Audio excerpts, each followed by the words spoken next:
So welcome everyone. This is Dorothy Orzalak. I am with the Institute for Business in the Global Context here at the Fletcher School at Tufts University. And I'm delighted to welcome you to our IBGC speaker series. I am turning it over momentarily here to Dean Chakravorty to introduce our guest speaker and to welcome everybody to this moderated session. Dean Chakravorty, over to you. Thank you, Dorothy, and thank you to all of you for joining us on a Friday, I guess East Coast time, Friday, almost, actually it is afternoon. So great to have all of you here. And if I could ask you, if you're comfortable, switch your video on. We'd love to see you and pretend that we are in a room together. And at the same time, if you don't mind keeping your mute button on. And at various points in the conversation, we would expect you to pipe up, ask questions, offer any commentary that you might have been inspired by the conversation. At that point, obviously, take the mute button off. So it gives me great pleasure to welcome Ragu Gurumurthy to the Fletcher School. Ragu is the Chief Information and Chief Digital Officer of Deloitte, and he is now we need to kind of unpack this a little bit because he is the Chief Innovation and Chief Digital Officer of Deloitte LLP and the Chief Innovation Officer of Deloitte Global. So, we really love to understand the different hats that he has balanced on top of his head. And just by way of my understanding of what Ragu does, and we'll learn a bit more about both what he does and the work that Deloitte is doing across the world. He's responsible for collaborating with US businesses and across the different firms that he works with to increase the innovation and digital coefficients of clients around the world. And he works with them to drive strategic growth and cross-border commercialization of assets. He has played a variety of different roles across the Deloitte practices, in particular in the TMT sector, telecom, media, and technology. And prior to that, he has worked in private equity and product management and, of course, in consulting. And his work has been featured in news organizations that you will be familiar with: Wall Street Journal, New York Times, Bloomberg, Financial Times, and so on and so forth. Ragu is a proud graduate of a local college down the street from Fletcher, the Sloan School at MIT. We have good friends there. So Ragu, as a good friend, welcome to Fletcher. And we also know that you come with a long group of Fletcher alumni who are your colleagues. And so we're delighted to welcome all our former Fletcher students and now graduates along with you. So over to you, Ragu. We have a very big topic to cover, and I'm sure we'll cover it all and more over the course of the next hour and counting. Lovely. Thank you for the invite, Dean Chakravorty and Dorothy. It's a privilege to be a part of this conversation. I know we have about an hour and change, and we have three basic, very simple topics, which is digital transformation, future of work, and climate. We really did think when the Dean and Dorothy, we were connecting, we should add just world peace and hunger as well, make it 5. We said we will stick to more niche topics like these 3. No, so let's frame it. It will be a good dialogue and discussion collectively as a team. I'm looking forward to, of course, sharing my perspective and framing it as much, actually more, the discussion we're going to have, the questions you're going to have, and the perspective you're going to share as you frame your questions. So I'm looking forward to it. I get more out of these discussions than I give. So with that, my sincere apologies for not being here. I'm in Deloitte University, which is in Dallas, about 800 rooms here. We are taking about 11,000 new professionals who have joined the firm in the last 18 months through about 20 sessions. And today, we have last 2.5 days, we have had about 750 professionals joining us. So giving them different perspectives on Deloitte, the topics that we're interested in. So that's why I'm here. That's why I'm not in Boston. My sincere apologies. I have a tremendous attraction to come to Boston. My daughter goes to school there. I used to live in Somerville on Highland Avenue. near the fire station. I used to go running near Tufts. So I have a tremendous affinity, and I really was looking forward to it. I'm disappointed I'm not there, but I hope the Dean and Dorothy will invite me to come and spend some time with you shortly. So coming to the topics, 3 topics for us: digital transformation, future of work, and future of climate. Why these 3? The question that the Dean and Dorothy had was, what are the material questions that our clients have? Whereas in terms of what are the clients asking Deloitte to help them with? And the way we think about it, Deloitte is a purpose-driven organization.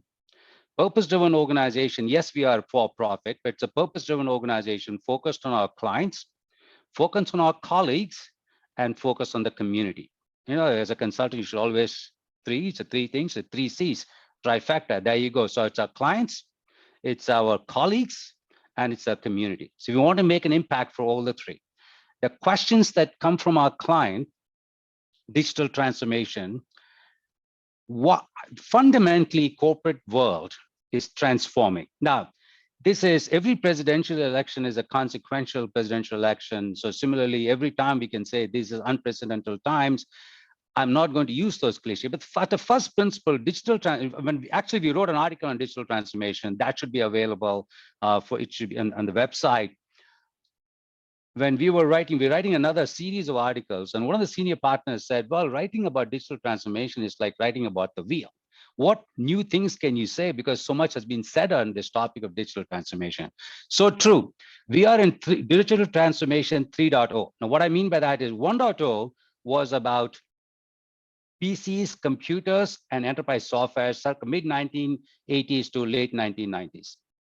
2.0 was late 1990s or mid-late 1990s, internet and mobile data. 3.0 is cloud, data, and software algorithms. That is 3.0. Now, I'll come to what I mean by 1980s and late 80s, 1990s at odds was an era of adoption of enterprise software. The SAP, the Salesforce, the Oracles of the world. Now, the next 25 years is going to be the era of democratization of software development. So if you take cloud, if you take data, and if you take software development, I talk about digital. Satya Nadella has an equation for digital intensity, and I have one. It is, I think it's in a T-shirt as well. I actually printed T-shirts to give it to the team, which is about, it is the digital coefficient is about how do you do cloud infrastructure times the software, AI algorithms that you have, and to put that into the power of data. So data is an exponent there. And if you put now, if you're those of you with some little sense in their math, and if you take all these things and multiply that with organizational and change management.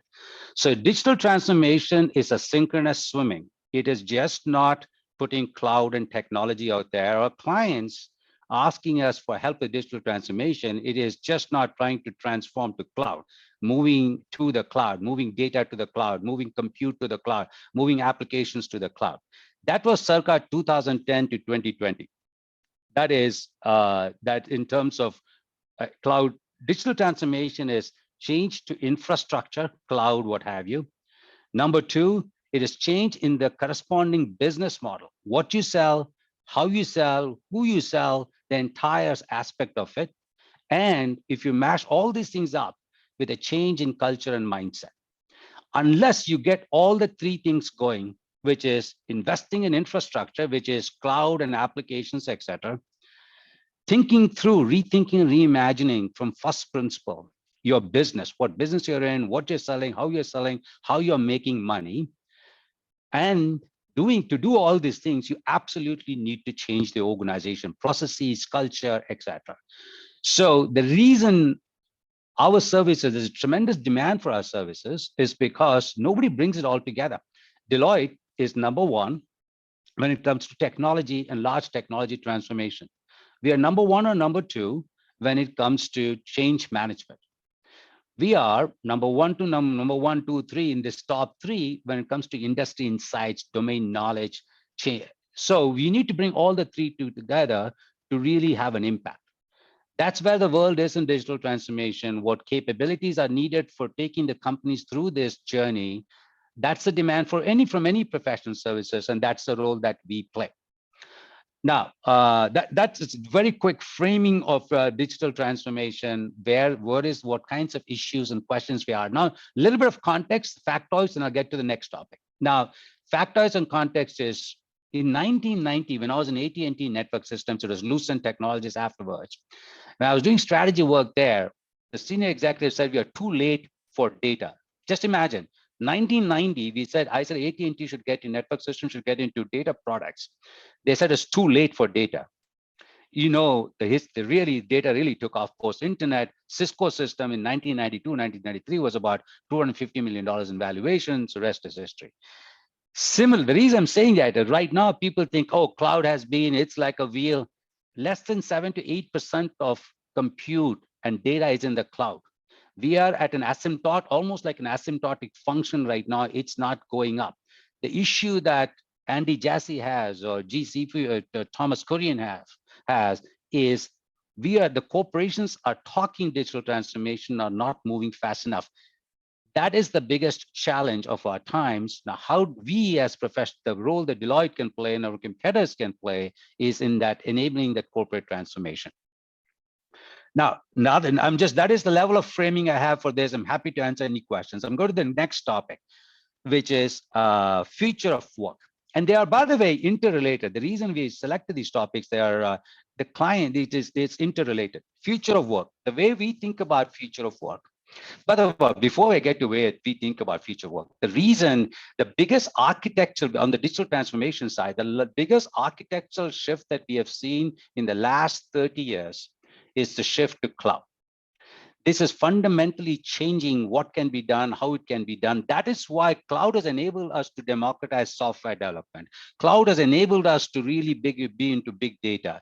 So fundamentally, this architectural shift is like a tsunami. The corporate world has not seen this in the last 30 plus years.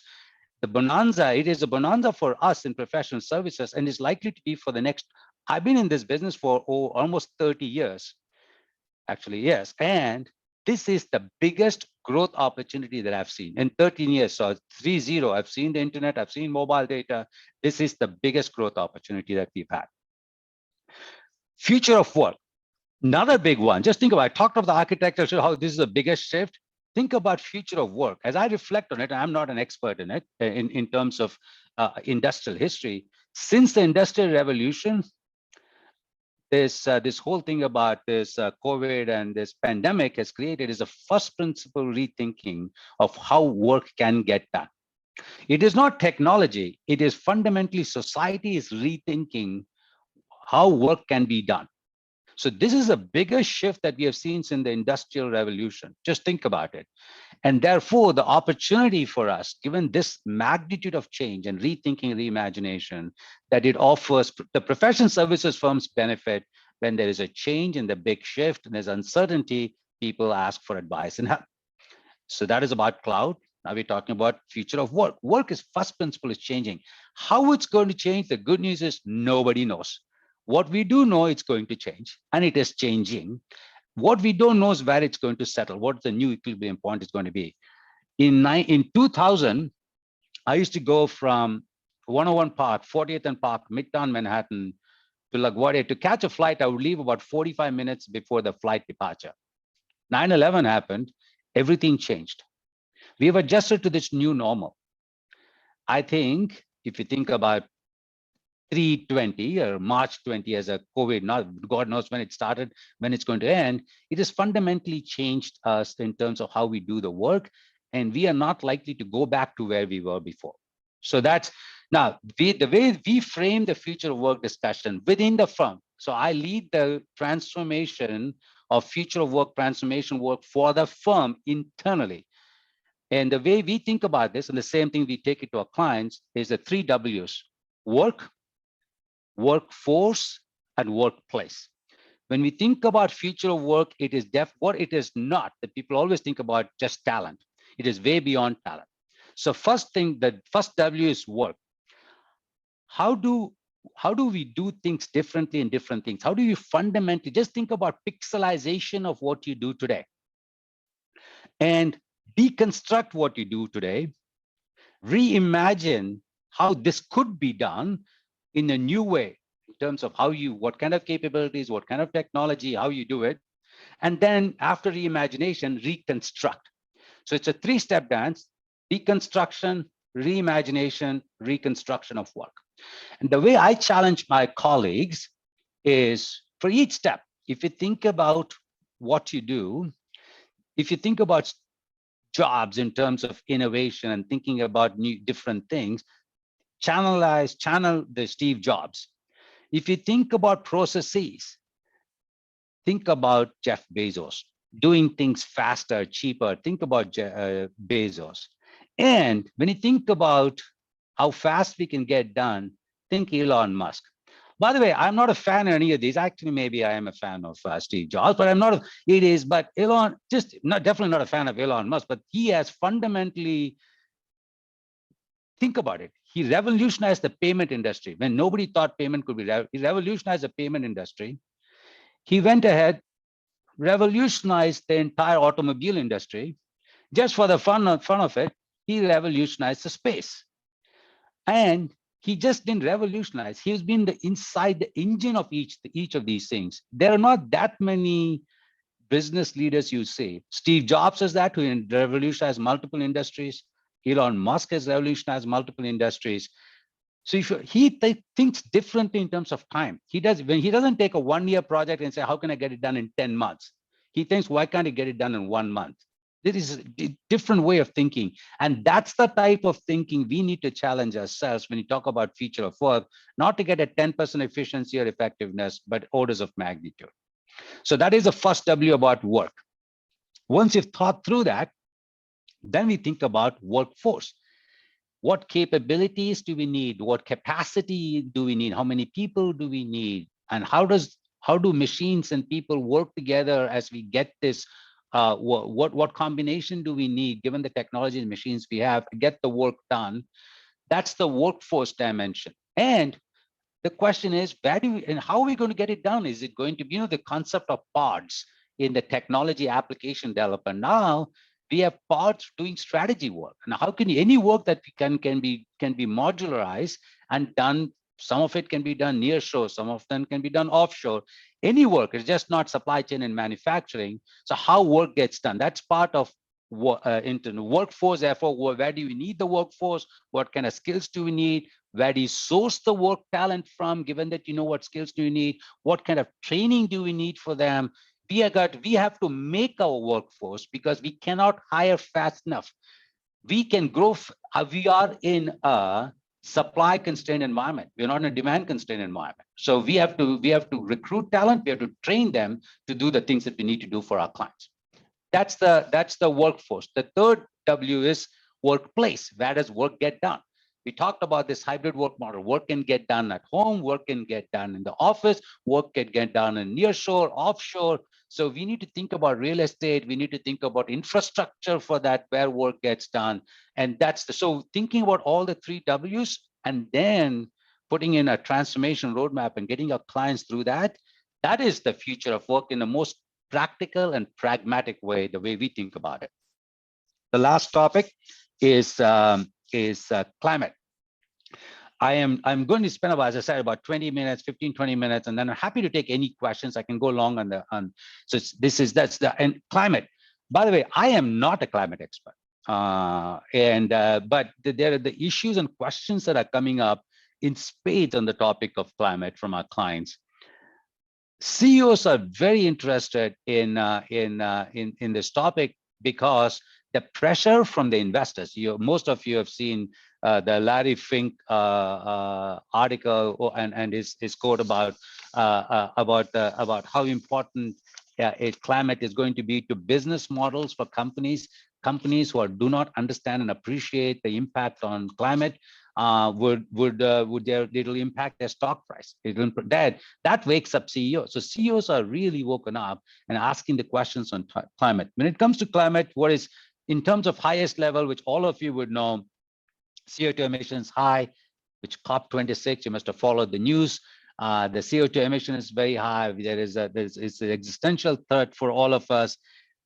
Given all these things, the focus for clients, I'm going to focus on it as opposed to talking about the climate trends, which all of you are quite familiar with, is abatement and sequestration. Now, biggest thing on abatements is about how do I create a sustainable products? How do I create a sustainable supply chain? How do I create sustainable way of distribution of the products?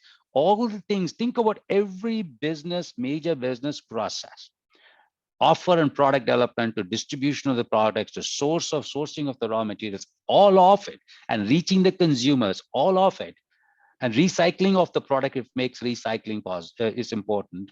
The entirety of it is the whole concept of abatement. So clients are asking us, help us think through this. Now, second one, of course, working with every client, most clients are committing to a net zero. We know they're not going to get to net zero. It's hard for them to get to net zero. The question is, how could we help them? So we are thinking about creating platforms for carbon. We're thinking about getting them to what is a net zero roadmap and a path to getting there. We are helping them, working with the clients in that process in terms of direct in capture of the CO2, in terms of natural planting of trees, etc.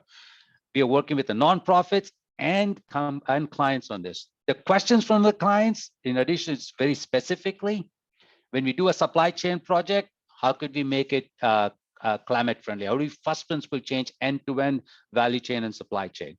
How do we make our products sustainable? What is our specific strategy for decarbonization? How can we get to net zero by 2030? How do we get to net zero? Once you ask that question, then you can get into this whole abatement. That's the question they ask us, formulation of the strategy to net zero, and then how do I get there in a detailed manner? The second thing that we get to work with them, given the fact that Deloitte is an audit, tax, consulting, and risk and financial advisory, two other questions. In addition to how to get to net zero, what is the risk to the current business? Valuation risk, if you're in hotel chains, do I have a property in Miami Beach? What does it mean? What is the risk to our core business? Risk assessment, and then what is the risk mitigation? That's the second question we get asked. The third question is in just pure compliance, measuring and reporting, measurement and reporting, disclosure and analytics for our audit and assurance business. And we start, the good news for Deloitte is that's a requirement. They ask us how to measure what the current emissions are, and we need to report it. And as we do that as part of our audit business, because it's regulated, they need to do, we understand the drivers of those of emission and reporting. Once we know the drivers, we're absolutely well situated now. We have industry-specific insights now to help them think through what is the path to decarbonization, path to net zero. Again, I didn't boil the ocean, but there you go. No pun intended, maybe pun intended. So it is, so we cover all the three topics. I framed in terms of the questions that our clients are asking, how we are thinking about it. And we are, in terms of the climate, what we have taken is taken the existing Deloitte offerings to the market. We have quote unquote climatized it. When we do M&A, we think about climate. When we do supply chain strategy, we think about climate. When we do tax in terms of efficiency, where you put your manufacturing plant, we think about climate. So we think about its climate inside strategy. Therefore, because climate is not a separate orthogonal thing, it is about climate, thinking about climate in everything that we do is critical for our clients. And it's critical for Deloitte as well, the commitment that we have made to the community. With that, Dean, I would like to, I'm happy to open it up for questions, comments, observations. Fantastic, Ragu. You've given us, you kind of set the table with, a Thanksgiving feast, and now we have to kind of figure out which part of the table to, graze from. And there's so much to dig into here. And so one takeaway that I get a sense of, just based on the many things that you brought up, is that this is a tremendously exciting time to be an advisor to organizations across the world, across the private sector, the public sector, and other sectors, largely because these issues that you're talking about, whether it is digital transformation, which is inescapable, whether it is the future of workplace, workforce, also inescapable, and climate and the future of the climate and what do we do about it, also inescapable. It's almost a perfect storm of uncertainty and pushing us out of, to use the term equilibrium that you brought up, essentially you kind of have to dismantle a locked in equilibrium because of multiple forces that are acting on us right now. And these multiple forces, some of them are pandemic induced, some of them are forces that were kind of rolling along already, and then the pandemic just kind of added to it. And so here we are. And from the perspective of a client, I would imagine that they are, they sense a sense of both risk and crisis, but also an opportunity to perhaps gain an advantage in their respective industries and markets. Because if you can get ahead of some of these issues, that in and of itself could be a source of strategic differentiation and advantage for a while. And so from the perspective of Deloitte, this seems like a very, very exciting place.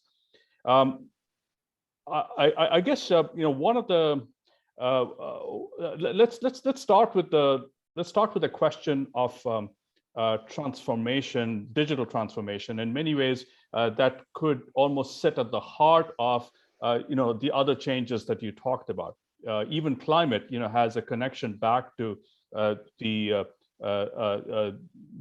digital makeup of a company. How where do you see some parts of industry being more nimble than others in making this transformation happen? Because we human beings, companies, organizations are wedded to a status quo, and inertia is a very powerful force, and the tyranny of inertia is a very powerful force.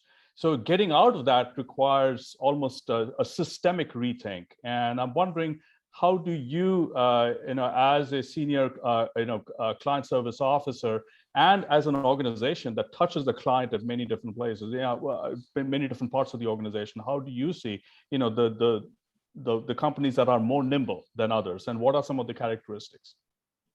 Sure, we're happy to. In fact, we do a digital maturity index, a survey, and based on that, we have we have published in terms of what are the sectors that are ahead, to your point, Dean, in terms of adopting digital transformation.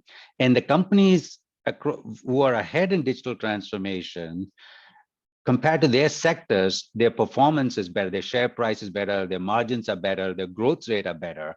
And that was reasonably, is it statistically valid? Perhaps not, but reasonably anecdotally, a little bit more than that, actually statistically valid. So that's an interesting thing. And we will be, Kate, this is the client study that Rachel et al. Led. David Shatsky has led the survey. So some of this information, Dean, that exists. Now, specifically, so is there a benefit of going through digital transformation for companies? Answer is yes, because we looked at across sectors. Answer is yes. The question you are, who is more willing to go through it? And does it vary by sector? Financial services ahead in terms of going through digital transformation. Number two, the technology TMT sectors are ahead going through digital transformation because that is a bit natural to them. If you put them aside, financial services ahead. Interestingly enough, consumer products catching up, and retail ahead in terms of digital transformation. Now, not all are transforming digitally, but these are the sectors that are ahead. Within a sector, there are a few companies ahead and few companies not so. Now, why?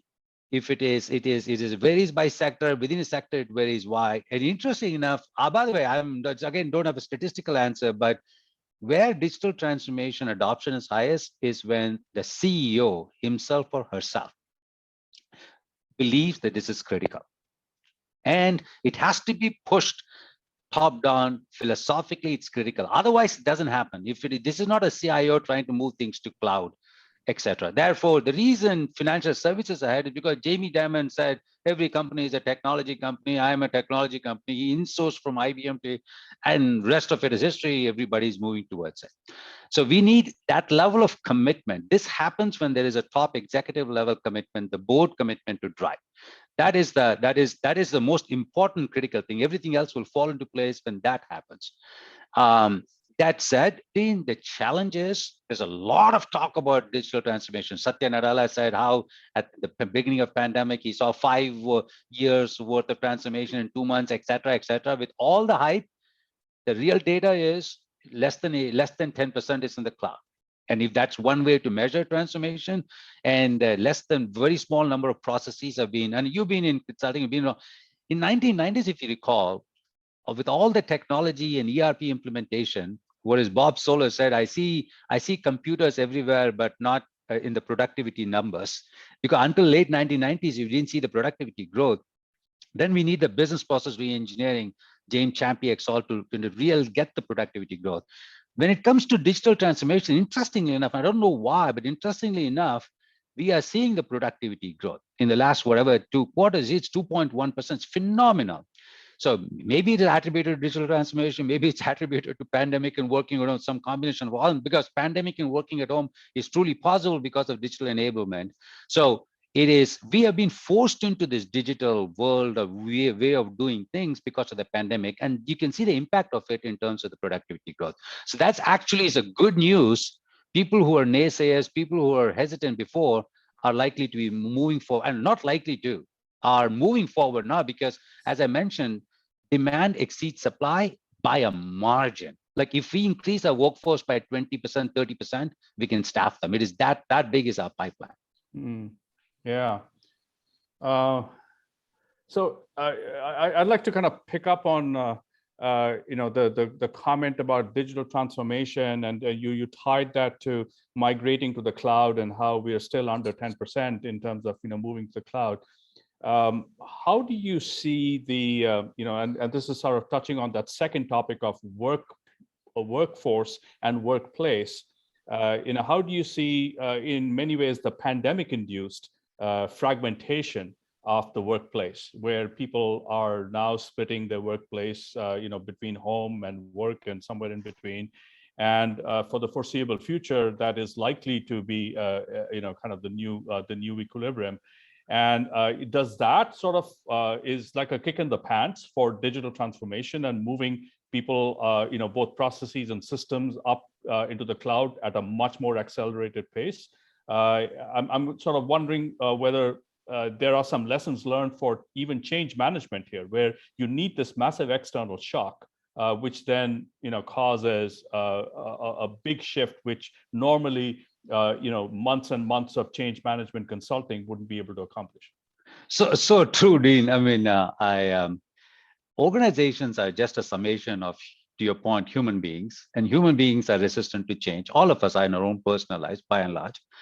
And therefore, organization is a function of that. Therefore, so it's change, and nothing like an external shock. We change. When somebody tells us your cholesterol is so high, and if you don't start exercising and stop eating fatty food, you could be in trouble.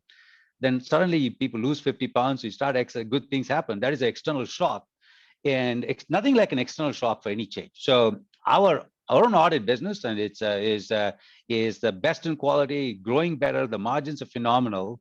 2010, we were number 4 out of the 4. We are number 1, and by a margin now. The external shock was a kick in the pants for us in Deloitte, that we did so much transformation. We are so far ahead of our competitors. So that was, I mean, hopefully we do go through transformation without external shock, but it's very hard. And this pandemic has created an external shock. You're right. Therefore, the digital transformation, the demand for digital transformation is there. That's why the demand is so high, not only us, for the cloud hyperscalers in terms of the move. That said, it's very niche specific asks. It's not, I talked about how synchronous swimming, digital transformation, use the word systemic change. That is the key word here. It is system. We need to go through a systemic business system has to change. They need to move to cloud.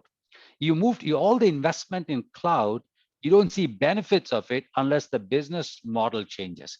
Now, when I say business model, not in a cliche way, very practically, if you invest all these things, you got to figure out all the investment.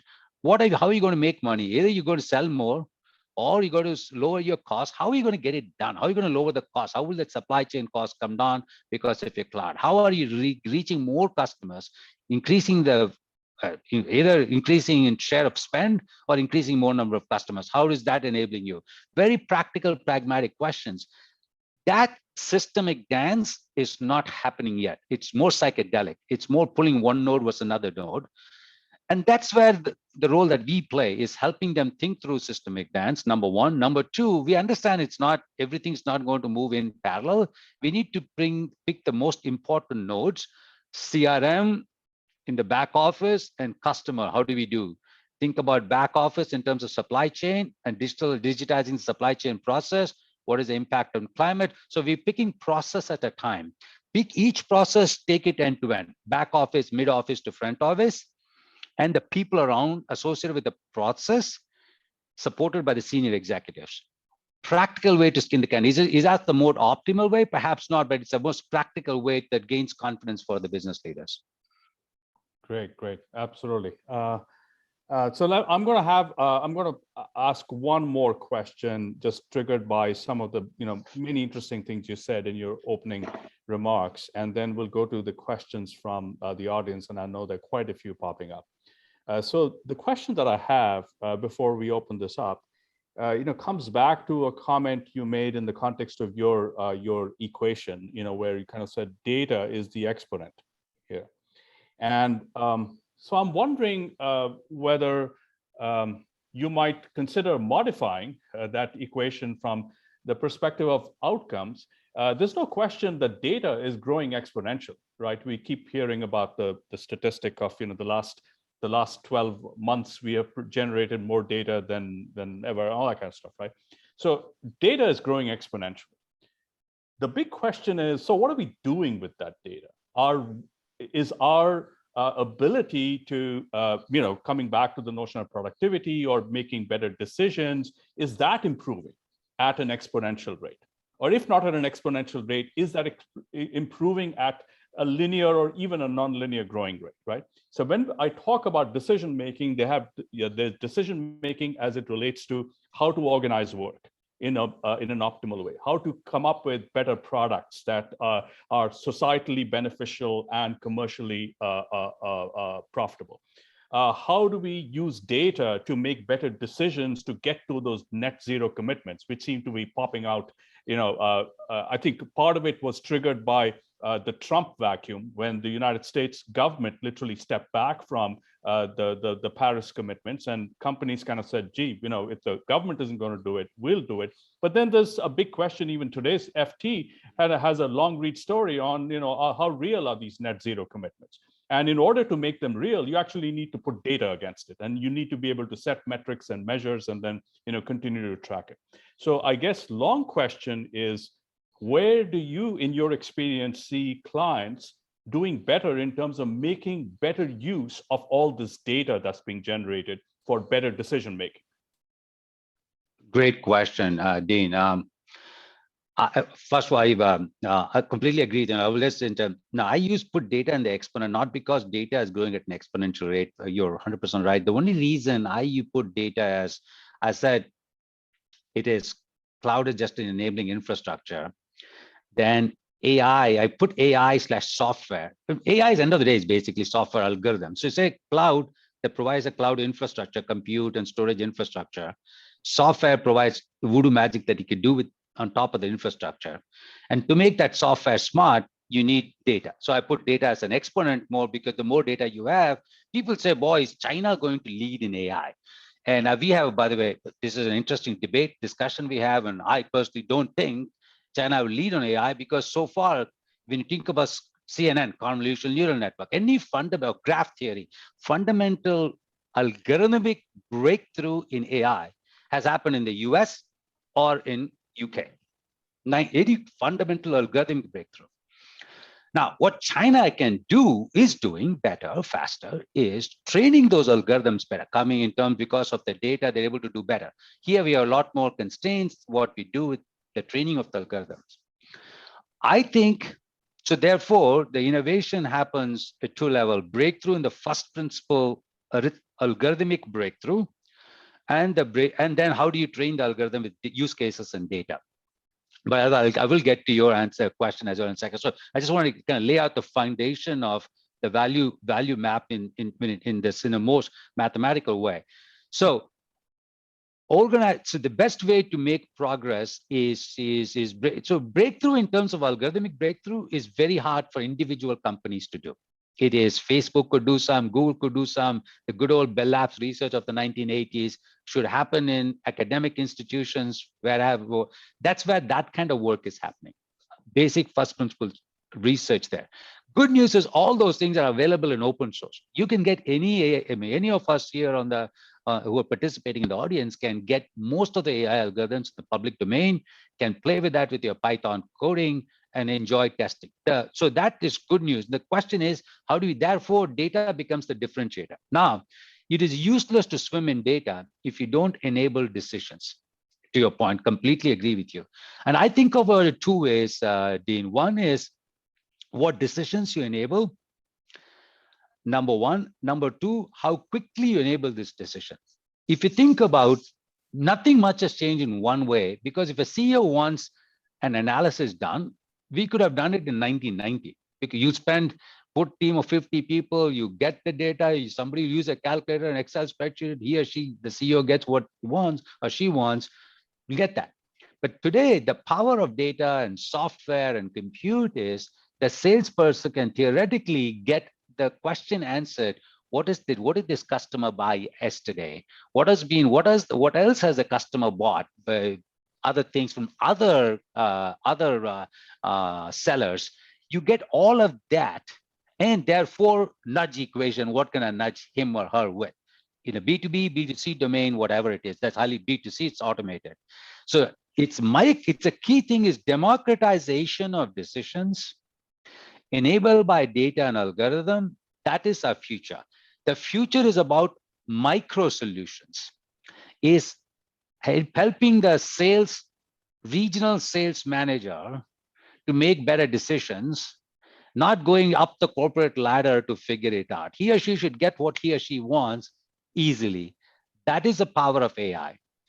The supply chain, understanding of the supply chain risk at a minutiae level for the supply chain manager, not the supply chain VP or procurement leader, is the power. So I agree that if data doesn't enable better decisions, faster and closer to where decisions need to be made, that is the vector of change.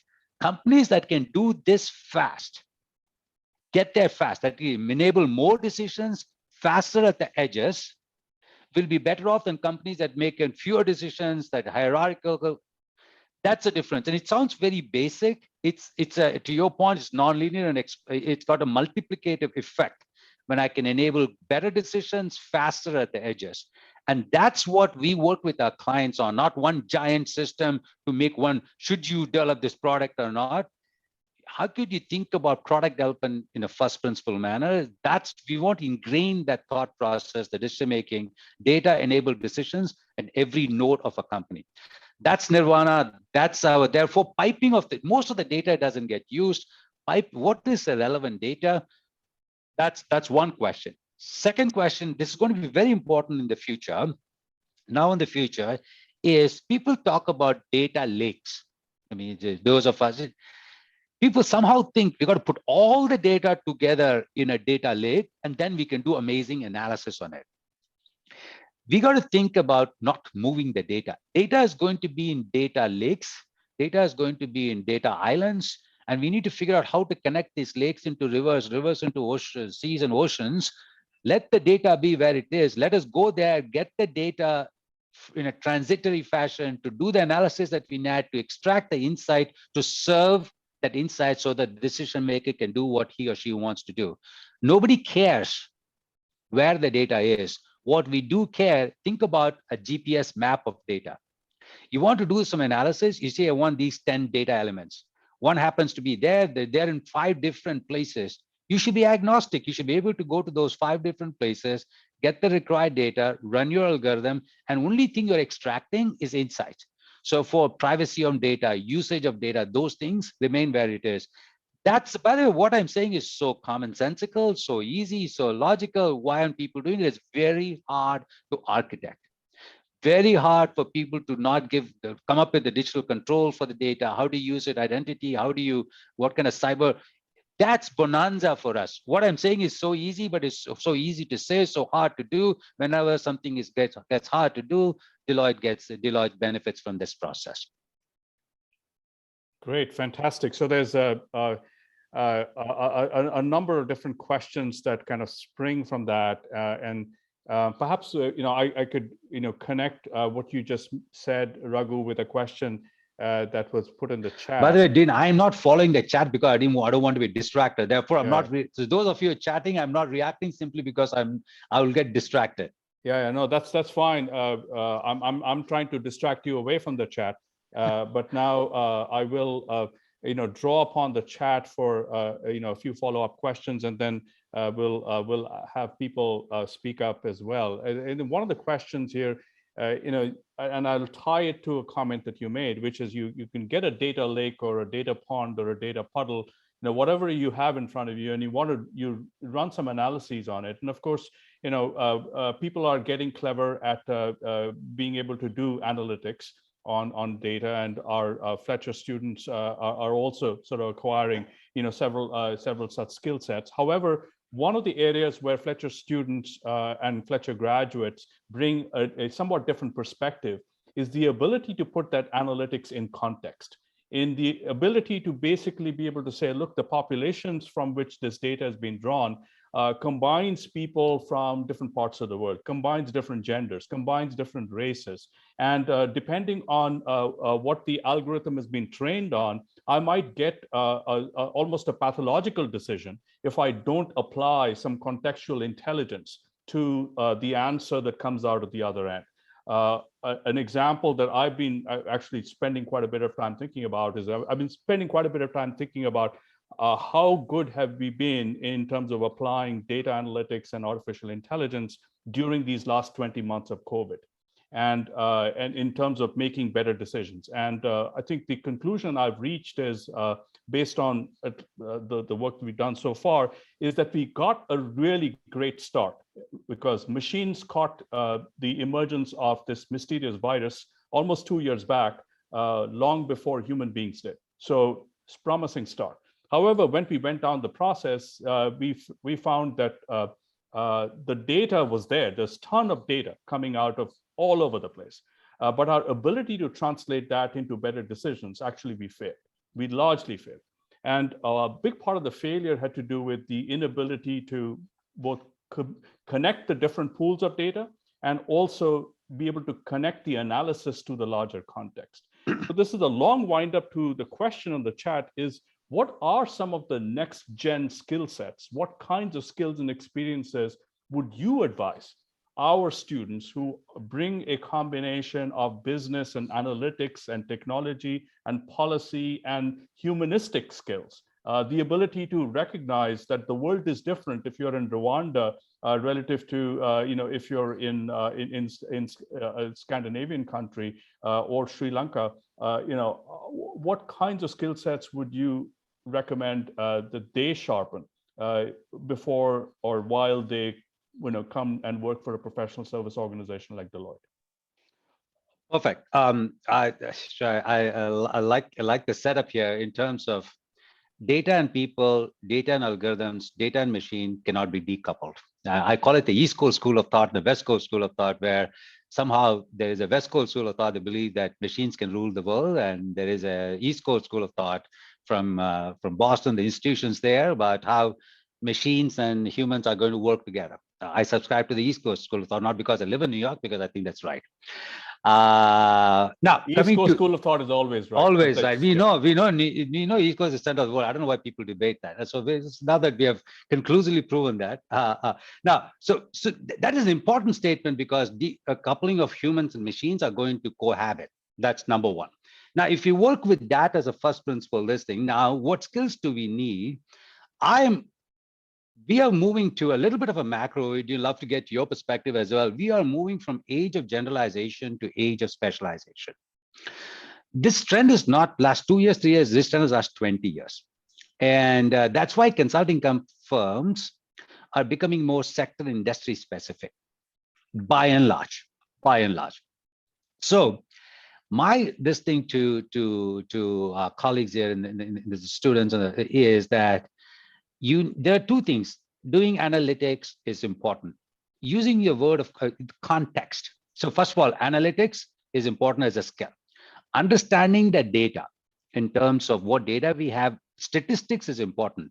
Just not running Python code, truly understanding statistics. Please, if you got more time, do that. Learn that. If you don't learn statistics, AI is nothing but statistics. It's either your Bayesian or graph, underlying theory, and convolution neural network is just nothing but matrix algebra.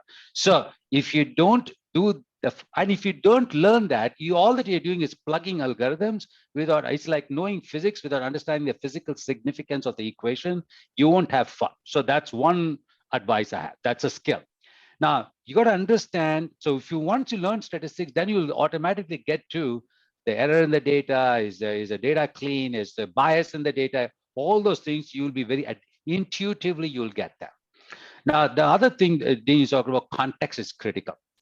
Analysis without context is useless. And that's one thing that consultants are good at, because we don't have much time. We have to always do just enough analysis based on the context so we can drive decisions. In academics, we can go do research more without not doing anything else. That's why you discover something without exploring. So context is critical. And context you need to have domain knowledge to have intuition and context so that you could support your analysis. That intuition comes from understanding a domain. It can be a finance domain really well, supply chain domain really well. It can be understanding an industry really well. How does banking work? Anti-money laundering, or know your. So understanding an industry or sector to the extent that you can invest some time to learn, that will be super helpful. And that for the context aspect, domain expertise. So you need skills, you need domain expertise, like an industry kind of. So that's the second thing. And the third thing is, maybe it's part of the first one, but is this whole thing about policy. We need to understand this whole thing about algorithmic assurance in terms of, is this algorithm working the way it's supposed to work? The policy issues are how we are leveraging this algorithm to what decisions we are enabling. Are we doing the right by that? Thinking through that for organizations, that is becoming increasingly more important. Actually, 2 weeks ago, is it maybe 2 weeks ago? I think, yeah. Deloitte actually was. You could Google it. I think it's a public domain. I think it's a public domain that we won the Innovation of the Year award for audit for algorithmic assurance. I'm not trying to brag as saying we won some award, but it's for algorithmic assurance. Why? Because we have a framework that is becoming an important question that the clients are asking. So you have three things: hard skills, statistics, AI. Number two is domain knowledge. Number three, this policy, which is your edge in Fletcher School. And it's that edge, that dimension is becoming increasingly more important.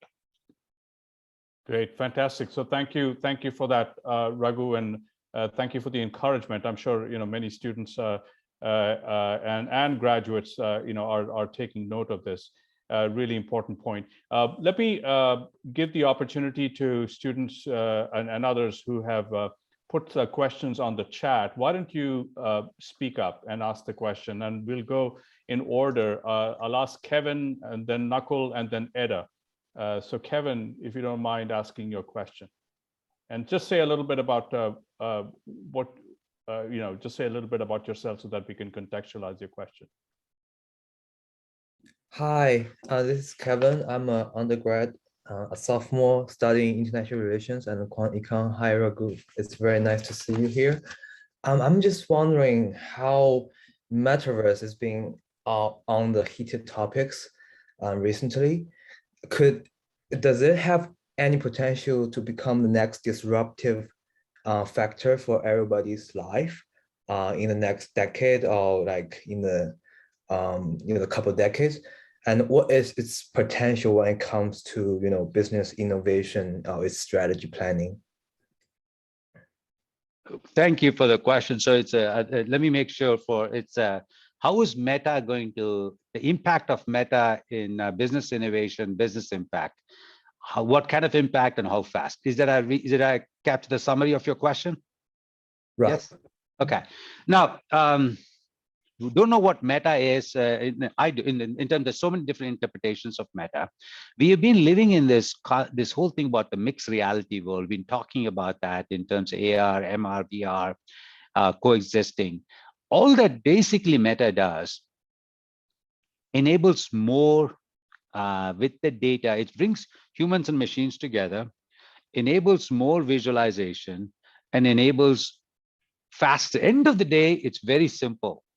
Business means you got to make money, and there's cost to make that money. What is left is profit. Yeah, whatever the accounting professor, they can write papers and papers and get tenured after years. But that's heart of it is revenue minus cost is profit. We got to figure out some diverse of. Now, how do you do it? Meta hopefully helps people reach the customers better, understand the customers better, nudge the influence. By the way, those two, what is digital and Facebook and Instagram, all the debate that's going on in this world, how to influence the customer. The hardest thing to do in business is change customer behavior. If I know you like to drink water, I can serve you enough water. I have to figure out, but to change from getting you to drink water to Coca-Cola, I have to change the behavior. I got to tell you that Coca-Cola is good for you. I got to change the behavior. That is the hardest thing. One person who's done that exceedingly well, I don't know if there's a strategy, is Steve Jobs. He could make us do stupid. We are always dialing the phone until we touch the buttons. So he would figure out a way of consumer behavior shift. Meta probably allows a more average company to change customer behavior, therefore shape customers, therefore shape the demand, therefore create. When you shape a demand, you create a control point, therefore you can create margins. Now, as a capitalist, I can say it is good. There are lots of value out of it.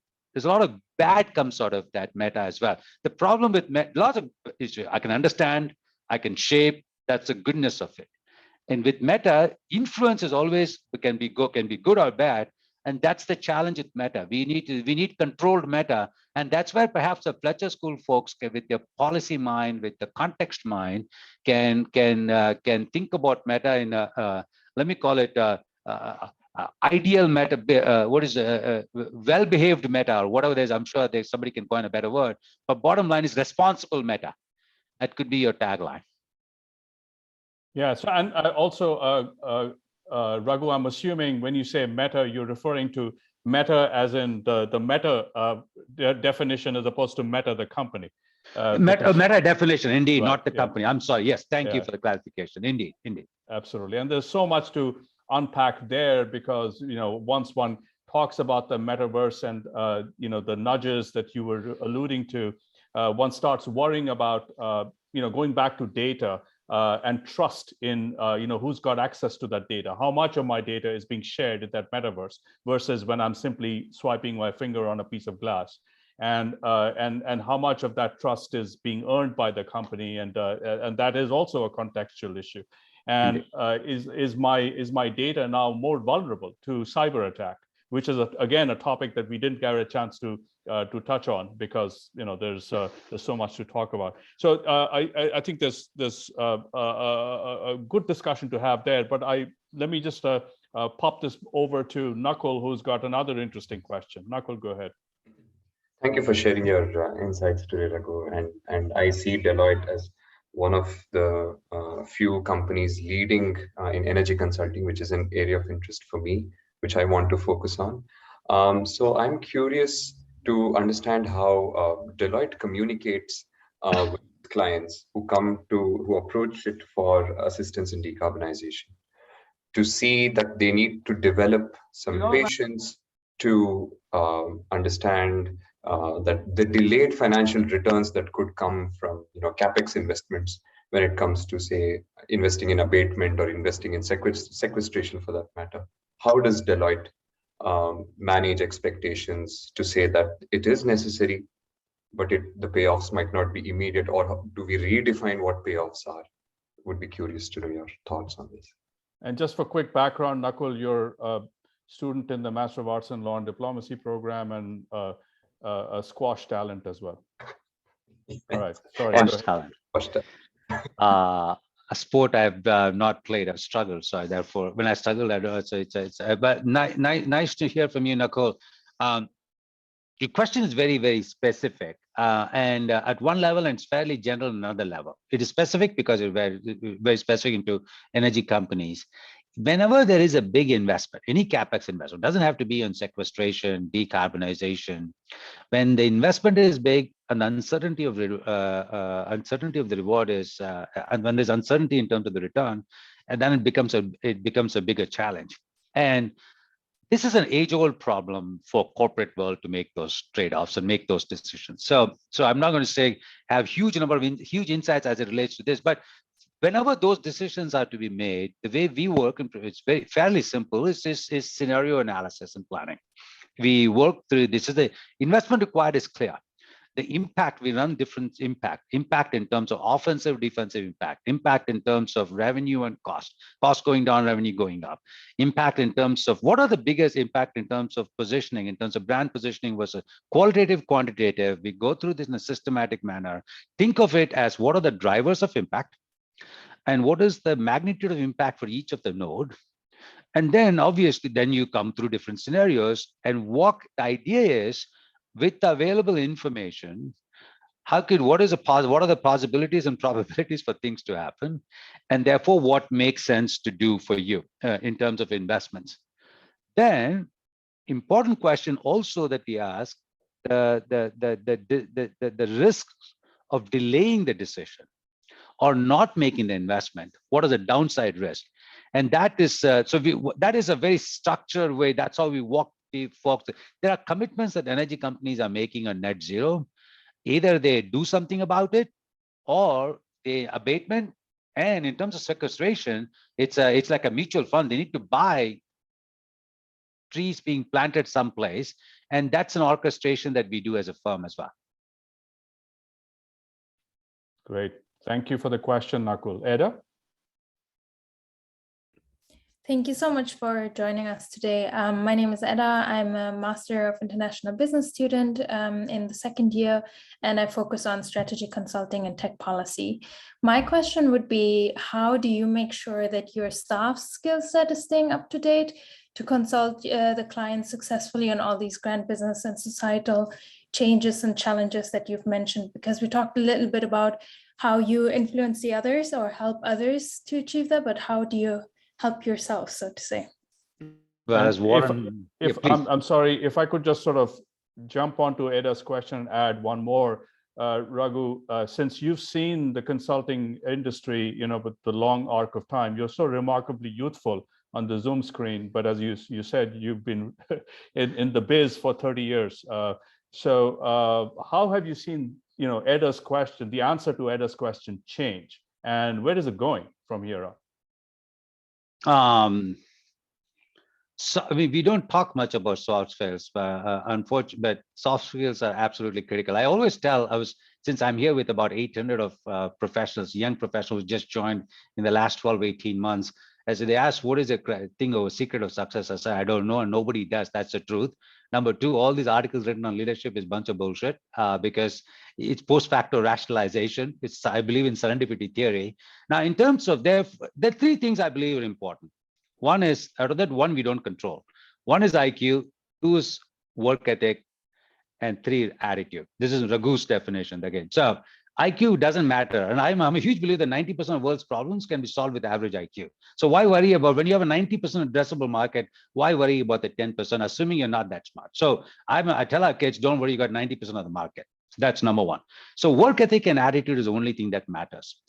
Then if you say that, then people wonder why, then how many of us, 45 of us, or what? How can I differentiate with somebody else? But everybody can work hard, everybody can smile. Interestingly, you'll find out that most people don't smile, people don't like the constrained manner, consistently don't work hard, consistently don't have a work ethic.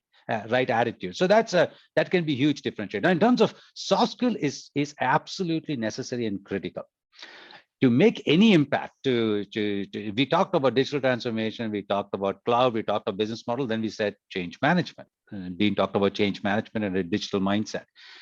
The power of influence and power of what humans need to do, that has not decreased. To Dean's question, actually that has increased. That has increased not because EQ is more important today than what it was before. The rate of change, velocity of change is increasing.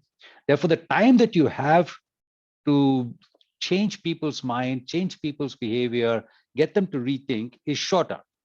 So therefore, people who have an intuitive understanding and really have the empathy coefficient has got to be so high to get companies to move, because if they do move fast, they are done. So the soft skills are absolutely. Now, what can you do about soft skills? I'm not an expert in it. I will actually deviate from the expertise or whatever little that I know.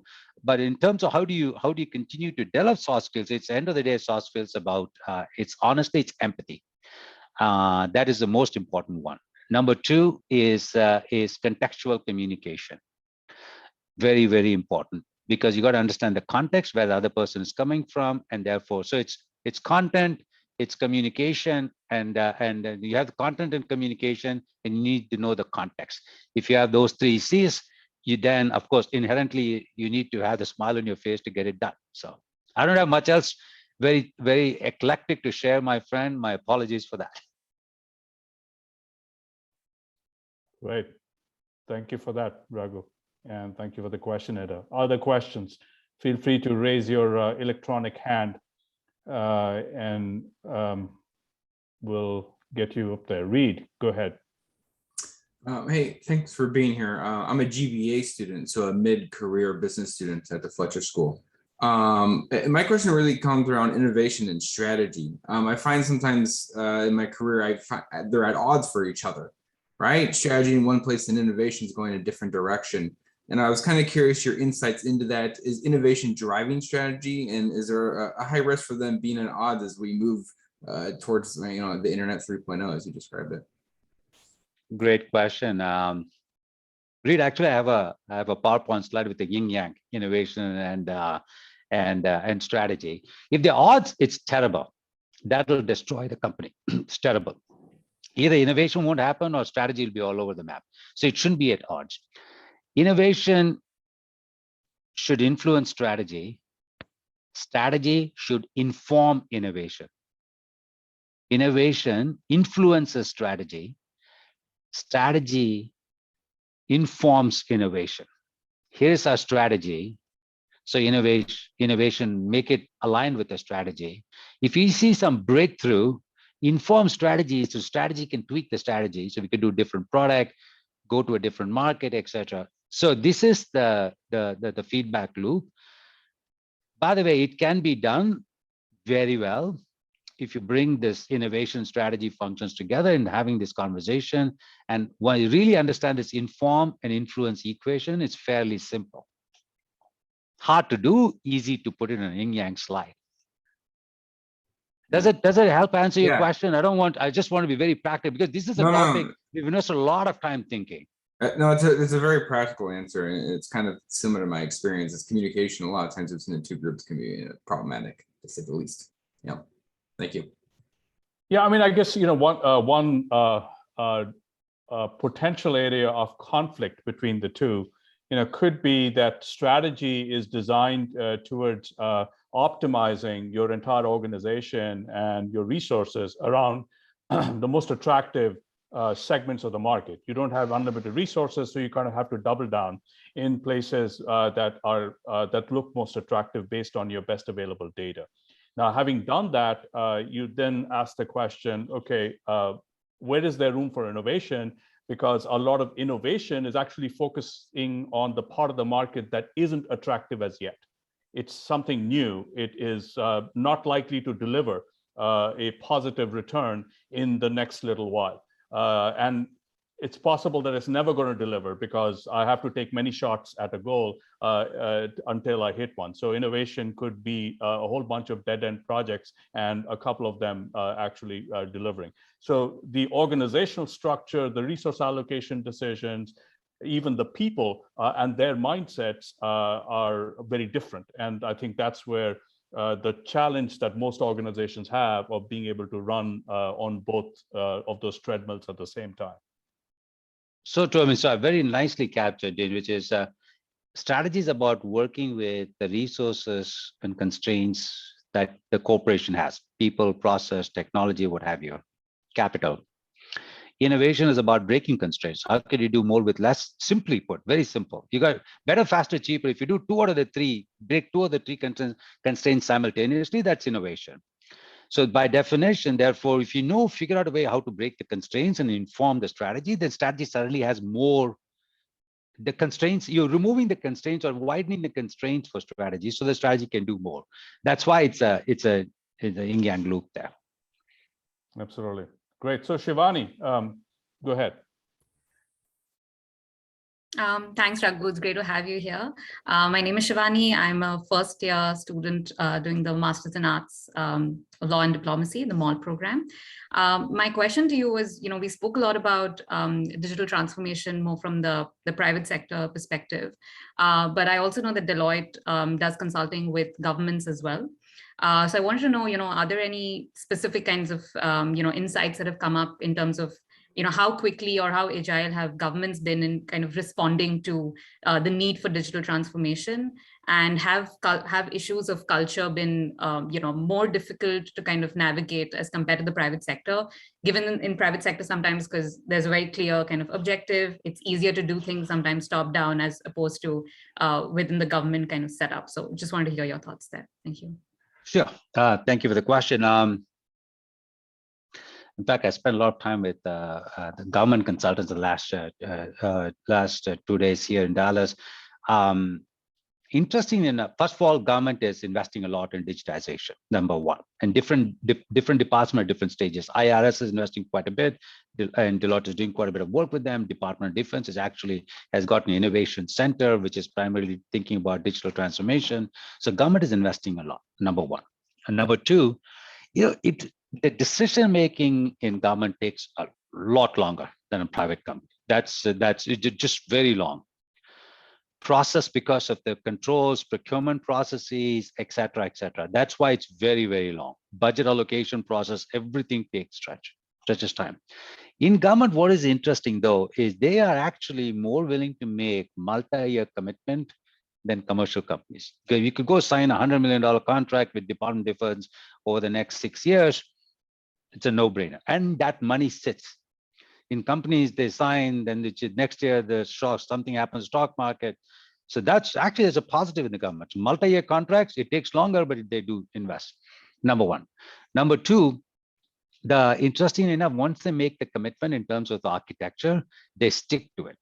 Unlike in private sector. So when you think about government and public sector, lots of things about things are slow, decision making slow, change, those are things that comes to you. There are some positives as well. In terms of change management, once the decision is made, the change management, government, one thing about the government, the civil servants and the government employees, once the decision is made, it becomes is in a monotonous manner. People just follow. Once the decision is made, we put the processes to support the decision. Then I'm not saying it's easy; it takes time, but the intensity of we have a huge change management practice that focuses on government clients as well. It is no harder in government than in private sector. So as far as that is concerned, as far as change management is concerned. I hope I answered your question. Decoupling, length of decisions. There are some positives working with public sector. Change management itself, dimension is no harder in government relative to, but it takes longer to make decisions. The speed with which you can move once a decision is made is also slower in government versus private sector. But change management, if you just focus on that thing, the difference is minimal. Great. Thank you for your question, Shivani. Others?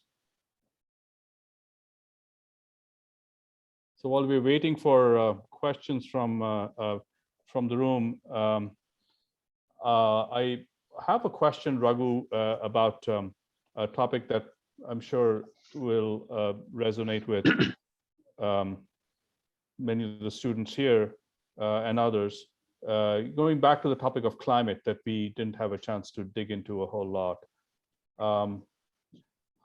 Based on what you're seeing with your clients and the work they're doing regarding net zero commitment, how hopeful are you that these net zero commitments will be meaningful across the board? I hope that's not a difficult question. It's not a question that puts you in a difficult position to answer, but I'm curious about just the tidal wave of commitments that we are now seeing from companies across the board. Is this something that is something we should be hanging on to, or something that it's a bit of a wait and see? As I said, I'm not an expert in this, but talking to my colleagues but this is really an evolving field.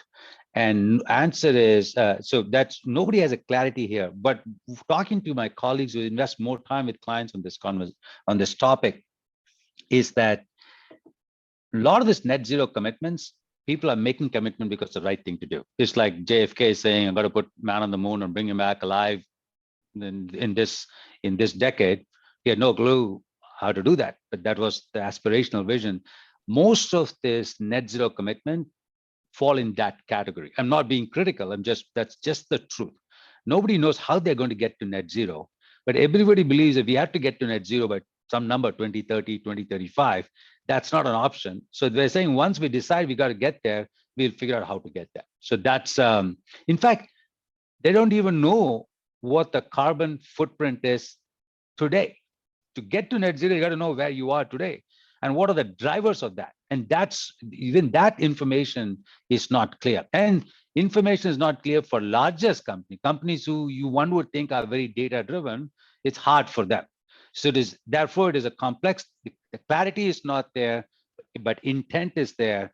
What we believe is when there is clarity, when there is intent to get someplace, we will get to the clarity in terms of measurements. We may not get to net zero. Somebody says 2030, by 2030, maybe 2035, but it's good to have that goal is how, and that's one. On the other side is, this is abatement side. On the sequestration side, what we are trying to do is create enough of trees and other ways of saying if you're short of your net zero commitment, you can go buy the sequestration, you can buy some options there. So we're creating that in parallel, working with let's say the supply side of oxygen to manage the commitment on the demand side of reduction in CO2. So that's how we're managing it. Clarity is not there, intent is there, clarity is not there. How to get there? Clarity is not there, even what is driving it. It's actually, there's a lot of confusion. Yeah. To say the least. And I know you can't say this, but I can, because I used to be a consultant, but I'm not, and I'm an academic. So as an academic, you're allowed to say all kinds of crazy things. So the crazy thing I'm going to say is that this tidal wave of net zero commitments is going to put a lot of companies in a lot of trouble, because I really don't think they have any idea as to how to get there. They're putting a number out there. The pathway to it it really requires a lot of detailed data gathering and analysis and a strategy for closing the loop and identifying all the levers, whether it's sequestration, whether it's abatement, whether it is changing practices, and so on and so forth. I think this is a gigantic bonanza for consulting firms, because these companies, they have no clue. They actually need the structured processes that consultants can bring, and potentially even best practices from a variety of different industries and other firms, and potentially even set up benchmarks. So I think this is a great opportunity for the entire industry, Deloitte and your peers, to be able to nudge, not just nudge, but push industry in the right direction. And not just industries, also governments, because this has to happen with, you need two hands to clap. So you do need the policy infrastructure to change as well. And the fact that you have government consulting practices, this could be huge. And I hope that Deloitte, sees this as the opportunity that it is. Let's ask Jargal. Jargal, did I pronounce your name right? If I didn't, please correct me. Yes, I honestly don't know because I'm an international student and it's pronounced very differently in Mongolian. So Jargal is fine. How is it pronounced in Mongolia? It's pronounced like Arqat. So like Jargal. So it's very different. Yeah. Yeah, first of all, I want to say thank you for coming here to talk with us today. I'm a Master of Economics student at Tufts University. I actually did do an internship at Deloitte Audit Practice last summer, and I think it's safe to say that throughout the whole organization, you can really feel kind of like the technology-driven decisions and emphasis on it. My question for you is that it's something that I've been thinking about since my internship. What's your thought on kind of like digital transformation implementation, given especially the media and telecommunication sector, right? Because I believe you oversee TMT sector, and I want to specify that a little bit. So what's your thought on kind of like the stereotype that consultants come up with solutions and strategic plans for clients, right? And sometimes it can be hard to keep track or kind of identify what the client thinks about kind of like the solutions that presented. How do you address that kind of like client and Deloitte relationship in terms of making sure that the transportation is complete, it's exactly what they wanted, and essentially it works, right? So as a C-level executive. Okay. Let me make sure I understand your question and make sure regardless of TMT or not. Now, by the way, I don't oversee TMT. I advise technology and telecom clients. There is somebody else who does the sector leadership stuff. So now your question is, regardless of TMT or not, I think your question is, consultants come, talk about digital transformation, talk about roadmap. If you do these things, it's amazing. Cost will go down. You can get revenue, all these things. And you go away, or maybe you help with the implementation. How do you track the value that you said you're going to get? How do you let companies track, and how do you keep them in the path? Is that your question? I want to make sure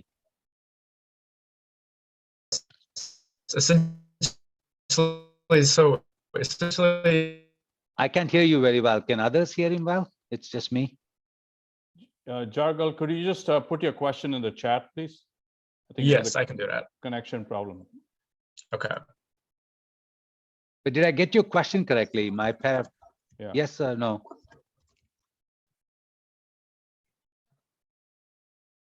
Okay, Yes. very good. Okay, I get. So I can. That's perfect. So yeah, that's an easy thing. So yeah. So one of the things we do is, by the way, we do. Our competitors do.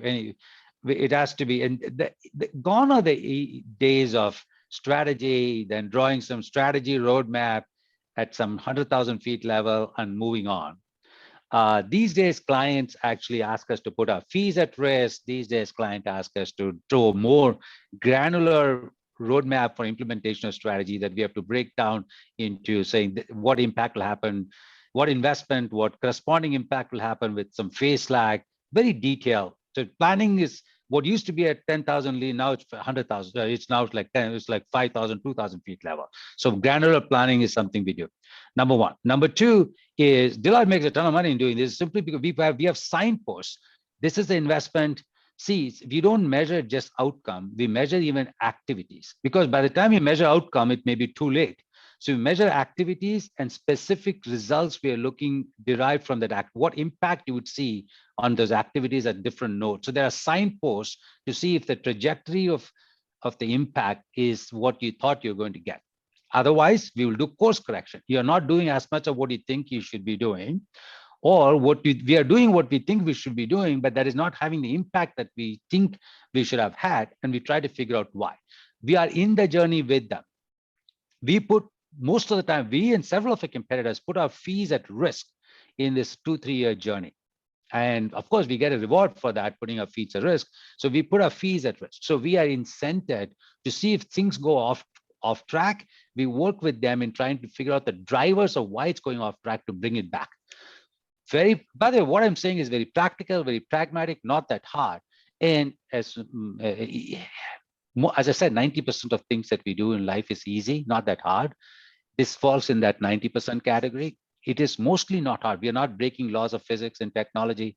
We're not it's very, most of the things go sideways because we don't think we don't do what we say we're going to do, or we don't have the impact that we think we would have because of what we are doing. And by the way, if we catch those things early, we can change what we do.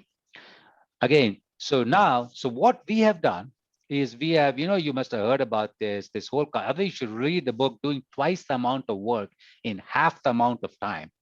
And that's a Scrum book, right? Doing twice the amount of work in half the amount of time. This for application development. Now we're using that agile way of thinking. It's agile strategy development, agile digital transformation. We'll have Scrum teams. We'll say we will think about changing the processes, but do it in 2-3 month sprints and measure what we think we need to. We do things fast. We measure things fast, we simulate and look for the data, and it's a feedback loop. We change what we do. So we brought the philosophy of application development, of agile application development, to digital transformation, to everything that we do.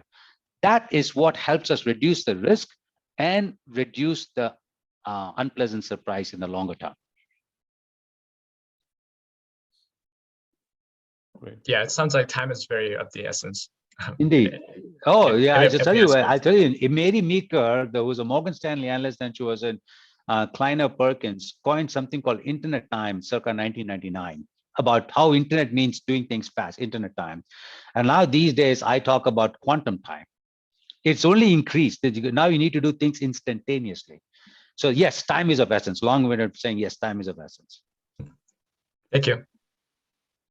So on that, I know that time is of essence, and we're about to hit the outer boundary that Dorothy had kindly given us, which is we're just a minute away. I know that Shivani has a quick follow-up question. Shivani, if you want to just very quickly drop that so we can make sure we don't leave you hanging before the weekend. Thank you so much. I just had a last sort of follow-up question, and I was just thinking about this analogy of, when the CSR kind of mandate came into India, how a lot of companies were using it just as an afterthought, or it became a very checkbook sort of an activity where you would do whatever you want in your core operations and then just write out a check in the end, right? Similarly to that, do we also see a risk, and I know this is we're still at a very early stage, but do we also see a risk of the options of, buying these carbon, doing, offsetting carbon footprints as a way for actually, companies to bypass their responsibility? I'll do whatever I still want. I'll continue with my operations, but I'll just, buy some carbon credits. Yes, it's there's always a risk, Shivani, but the answer to the question is anybody who's got basic arithmetic skill, the answer is no. The answer is no for the following reason. There's not going to be enough supply of sequestration. So if you just think about basic modeling, everybody does what they do. We keep generating the carbon dioxide we are generating, the rate at which it's growing. Therefore, if everybody wants to go by sequestration, by generation of oxygen, right? We won't have enough supply. Simply, the fact is we won't have, everybody knows this. This is not a deep secret. We won't have enough supply. Number one. Number two, that is true. Number two is related to number one. The price that you have to pay to get that will be astronomically expensive. You won't get it. And since everybody's chasing that, it'll be so expensive, they'll destroy. If they're going to meet the target by buying sequestration, that'll destroy companies. That is why it is not because people are nice. The policy you're talking about in India was well contained. I got to write 100,000 check. We can pick a number. I got to write a check for X. Let me continue. Let me just make that a cost of doing business. Let me just generate the X dollars more, write the goddamn check and be done. This is not that. There's a constraint that supply is not available. And therefore, since there is so much limited supply, the cost is going to be so high, prohibitive, that you can't buy it. If you buy it, it'll destroy you. That's the simple, basic logic we use to get people focused on abatement. While sequestration is an option, abatement is a strategy. Going back to the strategy innovation thing, abatement should be the core strategy. Sequestration is a risk mitigation option. Is it helpful? Thank you. Excellent. Well, I think Ragu, you just gave us for a Friday afternoon, and frankly, afternoon on any day of the week, just a lot to digest. And this is, as I mentioned, Thanksgiving feast for all of us, and you covered an enormous amount of ground. You led with talking about the 3 C's for Deloitte: client, colleagues, and community. And you also talked about the 3 C's in terms of the issues that Deloitte kind of, at least from your vantage point, sees as most important, which is cloud, collaboration instead of workforce, and climate. So with that sort of happy combination of a matrix of 9 C's, oh no, actually that's 3 + 3 is 6, but 3 times 3 is 9. 9, yeah. We thank you so much for giving us so much food for thought, and we would welcome seeing you on campus the next time you're up here in Boston. And it's such a delight to spend a bit of time with you and learn about the great work that you and your colleagues are doing. We hope that when we say you and your colleagues, we'll continue to count more Fletcher students as part of that your colleagues part. Thank you so much for the invite. I absolutely enjoyed this conversation, the discussion. Thank you for moderating. Great set of questions from the panel, from the students, and Fletcher, the larger community from Fletcher. I enjoyed this. I learned a lot, I must admit, and some of the answer, if not satisfying, I'd love to hear from you, all of you. Love to hear your perspectives as well. And thank you for hosting it. I'll be looking forward to being in touch one of these days. Yeah. Have a great weekend. Absolutely. Thank you. Yes. You too. Bye-bye. Yes. Bye-bye. Thank you, Dorothy, for organizing us. You're welcome, everyone. Thank you again for joining us. Bye-bye.